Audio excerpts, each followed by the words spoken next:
West Coast into the night, every single night. We will be on that on our social media and Twitter and Facebook and anywhere that you are consuming sports media on your mobile device, as well as the backfields in Owings Mills. Luke Jones on the scene there. And the Ravens on Thursday night taking on the Carolina Panthers. I got a guy here that has spent many an afternoon and evening in NFL stadiums all across the country. He is a longtime NFL writer for over 3 decades now, covering the National Football League. He's up in the Big Apple and working with the Talk of Fame network that you hear here on Sunday afternoons at WNST.net. He is one of the Pro Football Hall of Fame writers, and I thought it a perfect time to have him on the backside of a glorious weekend in Canton. And I think these Hall of Fame weekends get better and better all the time, and we're 2 years out on Ray Lewis. And Clark Judge, I'm sure, will be checking off the little 52 purple box in 24 months when the time comes. Welcome in, Clark. Happy Hall of Fame induction, and more than that, happy training camp and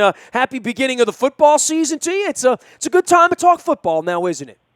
Yeah, it is. And it's funny you're talking about many afternoons, you were saying, in and around NFL stadiums, many afternoons and mornings in and around Owings Mills. That would be back when the Baltimore football team was the Baltimore Colts before they left. So I covered them for the Sun back in 82 and 83. So it's your fault they left. It was my fault. They left. They went to Indianapolis. I left. I went to San Diego. I think I got the better of that deal. Well, when Bob Irsay looked and said, "You're a bad man. You're a bad man," he was talking to Gordon Beard, wasn't he? He wasn't talking to you, right? Yeah. Oh, no. I mean, listen, I think it was Jackman that called him Tiger Bob, but I'm having crabs with Jackman on Sunday at Dock of the Bay, one of our sponsors. Yeah, please tell him I said hi. Please. Who doesn't love Phil Jackman? I mean, come on, you know? I used to play tennis with him, loved him, his wife. Legend. Great guy, and he ran and was interested in running. And I haven't seen Phil in 30 years probably. Well, so, I'll tell you please what. tell I him mean, said we're hi. very close to Phil and his wife, and his niece is battling leukemia right along with my wife over at the hospital. And so we're going to have some crabs and catch up. You know, Jackman and I, it's always a hockey game, which I know is something as a Montreal fan that you are. We all have all the good guys have the right stuff in common, right? There you go. That's right. I mean, even if you don't like the PK Subban trade, that's fine. You're still a Habs fan.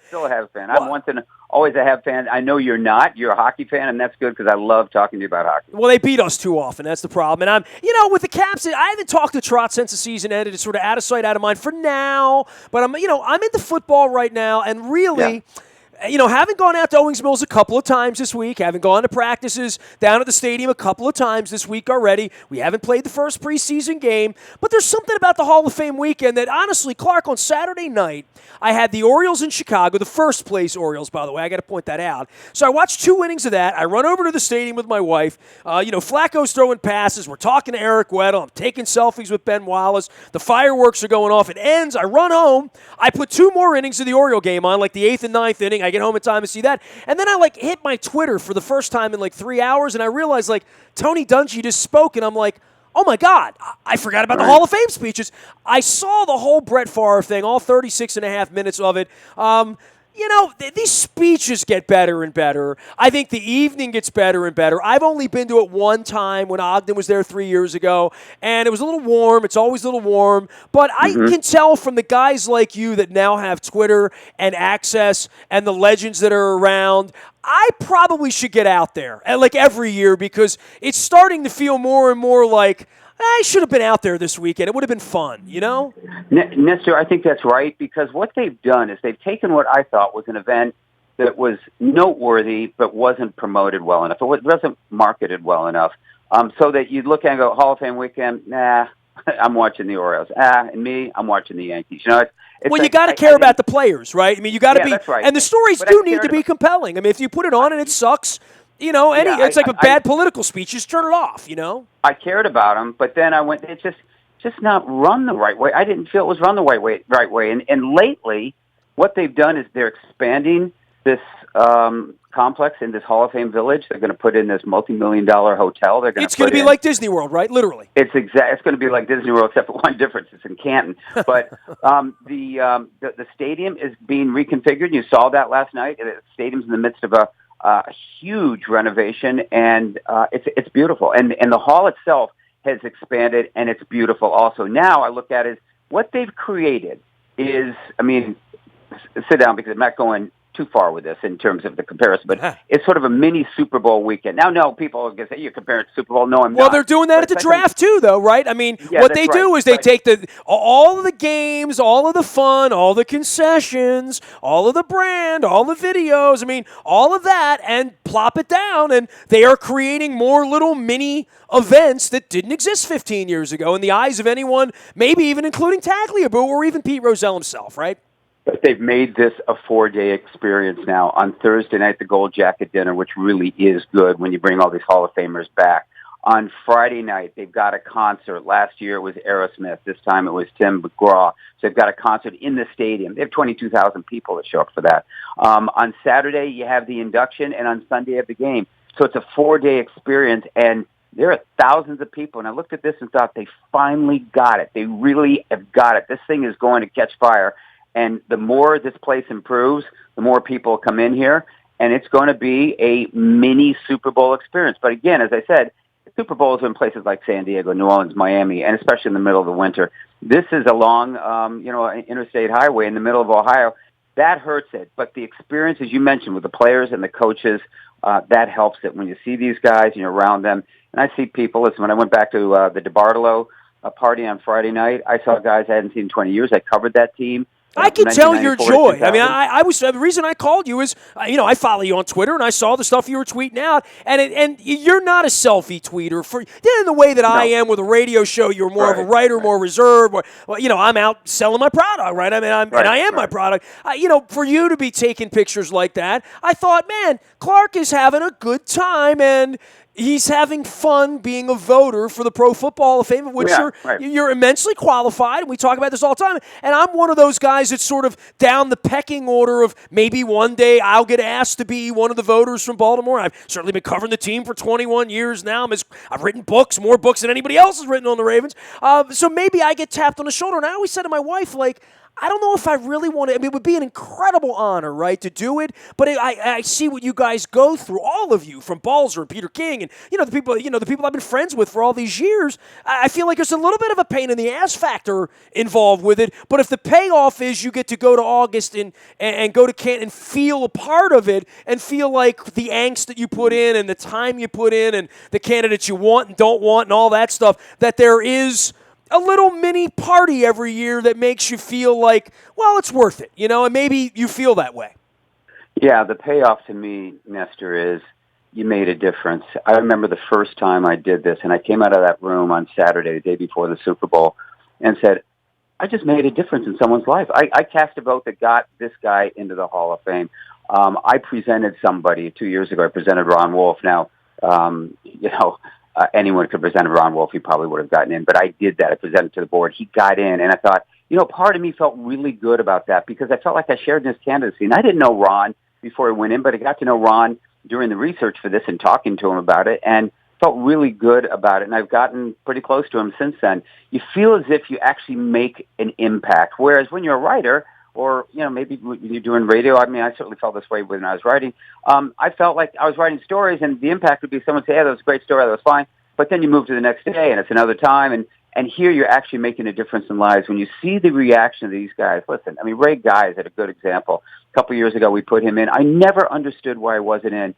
And I was one of those, and I'd say I was a difference maker, but I was one of those that really sort of stood on the table and said, you got to be kidding me. I mean, this guy's got to go in for these punter reasons. Is a position, and he's the greatest punter ever. Put him in, right? It's simple, right? And so we got him in, and I thought, I made a difference there. I thought it made a difference, and because there are only 46 votes. Now they go to 48. They're adding 2 players they'll put in there, and the players, I think this year would be Dan Fouts and James Lofton, 2 who observed last year, but now it's 48 votes. But your vote makes a difference. It only takes 9 votes to knock somebody out, so your vote makes a difference.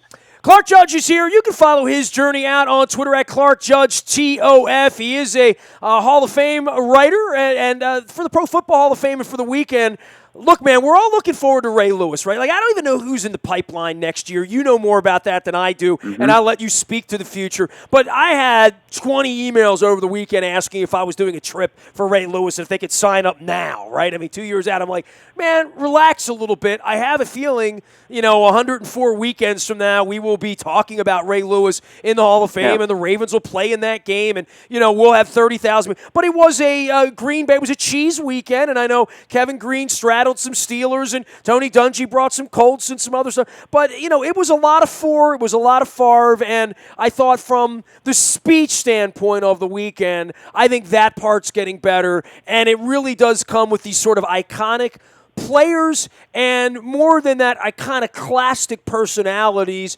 that really make it special.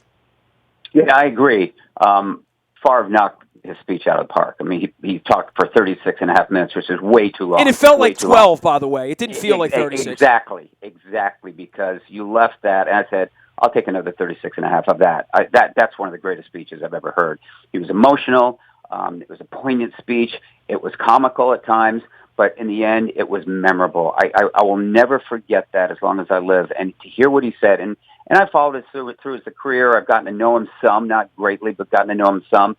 And to listen to him and see him standing up there, I thought it was one of the great moments. I wanted to go on forever. I didn't want it to stop. You, the Packer fans, I mean, they wouldn't let go, and he didn't want them to let go. But of course, at some point, you've got to end the evening. The evening ended after 11 o'clock. That's too late. You've got to curtail this. They would like the speeches to be anywhere from 12 to 15 minutes. I know Harrison was 11, and I think everyone else was over 15. Eddie D went like 26. Hey, man, I don't want to see him like pulling the plug like they did on Sinatra at the Oscars. You know what I mean? Like I don't really want to see that. But there's got to be a happy medium in there, Nestor, because there are other people waiting to go. Now with Favre, there wasn't. They put him at the end because he knew it was going to be long. But there are other people waiting to go, and I just think it's a little bit of an injustice to them because there are other people who are going to speak. It's your chance to say things, but some people get up there and they thank everybody in their career. I mean, all the players on the teams. Listen, we got to whittle this down. And the Hall said this year, we'll give you a chance to thank them on our website. You can thank them on our website. You can thank them on a live crawl on TV. So that can shorten it. Yeah, there's only one speech. There's only one speech, though. Really, come on. I mean, as Favre said, I'm only going to get up here once, and I'm going to do it. Oh, no, I know that. But see, like Marvin Harrison's stuff there was 11 minutes or so. There's some of the best speeches. Listen, there was a speech that was over 2 hours long at the Gettysburg when they celebrated or consecrated that ground. There was a speech that was 2 minutes long. The 2-minute speech was the Gettysburg Address. That's what we remember because he spoke the right words. He had the right words, and he knew exactly what to say. When you don't, you start wandering, and some of these guys start wandering. They go, hey, I see Joe over there. He did this. Oh, come on. You've got to get it more. You've got to be prepared. And yet with Favre, because he's such an entertainer, he gets a whole different skew on this because he can tell stories and you'll listen rapt attention for hours. I mean, you've heard him before. He's a great storyteller, and he was this past weekend a great storyteller. But the other thing is, as I said, he was poignant when he told those stories about his dad. I mean, everyone who's been a dad could relate to that, or everyone's who's been a son of a dad, or maybe even just a child. I mean, you can remember when you're trying to please your dad, you're trying to do what you can, and how much he felt, how strongly he felt about Irv. And I got to know Irv briefly and know how strong the bond was between those two. I thought that was heart-wrenching. I mean, he basically opened up his heart, and he let you know what was in there. And honestly, as I said, I'll never forget that. I thought it was an unforgettable speech. It's funny that after all the years and all the things he did, he's remembered for winning the game and running down the field in New Orleans, that '96 Super Bowl. And the second was the Monday night game with his dad. That I don't know that there's an athlete that's as attached to his dad through the legacy of the sport itself, quite the way maybe Cal Ripken or somebody, right? But in that sort of way, where his dad was just an anonymous dad, not like Peyton Manning's dad, right? Yeah, no, that's right, and that's the Ripken analogy is pretty good. And yet Irv Favre was a high school coach, But here's you talk about Ripken and Favre. I mean, they have the Ironman records. No one's going to break Brett Favre's record. 321 starts. Are you kidding me? Flacco tried, and then St. Louis had we found out how hard it was. In this day and age, there's no way that's going to happen. I mean, Brett Favre is an anomaly. He was a great player. He's a great interview. He's a terrific storyteller, and you couldn't knock him out. And I'm going to tell you, my favorite quarterback of all time is Unitas. But this was the guy I had the most fun watching because you never knew what was going to happen. But you knew it was going to be a show. You're going to be entertained. I loved watching him play. Especially once he got a Twitter account and the text machine, but that's another story altogether. Okay. Clark Judge, TOF is the way to follow him out on Twitter. Speaking of Baltimore and quarterbacks, last thing for you, Clark. Flacco back out on the field. Maybe plays this week. Maybe he doesn't. Certainly has looked the part of Joe Flacco, and I know you've had the pleasure of being around Joe a little bit as well. Sure. I have a feeling Joe's going to be fun. I mean, the team might not be. I mean, everything is a question mark here. The defense is flying around. It's faster this year. But, for the Ravens, these are the times where we're all going to sit around and scratch our head. Nobody has an answer as to how they're going to look. No, that's right. I don't have any problems with Joe Flacco. I never really have. I mean, I think Joe Flacco has demonstrated when games matter, he rises to the occasion. I mean, I look at that playoff record and that run he had to the Super Bowl. He wins big games, but he's not the kind of guy who's going to carry a team. And I think you have to make a distinction there. You can't build your team around Joe Flacco. You've got to get a running game and a good defense, which they had. And if you can get those elements and put some people around him, God almighty, I love him. He's a leader. I mean, he's got the intangibles that I think, honestly, a guy like Jay Cutler doesn't. You look at Jay Cutler, say he's got all the physical ability in the world, but he's missing something. It's that leadership quality. Flacco's got that. He's the guy who'll take you to the length of the field. We talked about Favre. Favre had it in spades. That's the kind of guy you want to get in the huddle with. I mean, if you heard the audio and some of those things, he's getting in the huddle going, hey, it's going to be fun. It's going to be fun. We're going to go down. We're going to win this game. Let's go. And these guys went to war with him. They loved playing with him. And I think guys love playing with Flacco because he's a tough guy. And I do expect him to rebound this year. But, again, he's not, he's not Tom Brady. He's not Peyton Manning. He's not going to carry that team. He needs some help. That's not a knock on him. He's a solid quarterback who wins big games. That's what I want. I want a Roethlisberger. I want a Flacco. I want Brady. I want a Manning. I want those guys. And I don't worry about Joe Flacco. I just kind of worry about some of the rest of the team. We will be monitoring all those things as well as monitoring you. Appreciate all that you and Goose and Borges do here on Sunday afternoons on the Talk of Fame Radio Network. We do run the programming on Sundays. You can check it out here at WNST or WNST.net. You can always find Clark at Clark Judge TOF out on Twitter. Clark, man, appreciate you. Great stuff over the weekend from Canton, man. I love reading.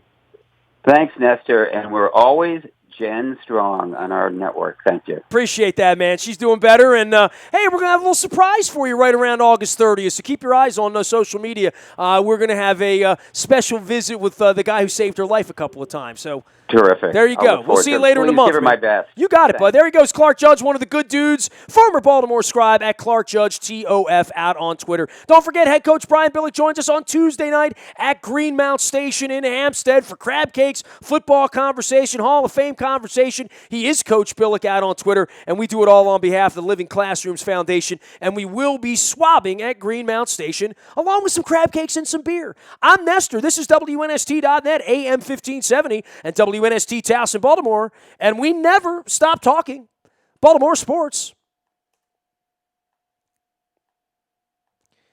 Hey, WNST.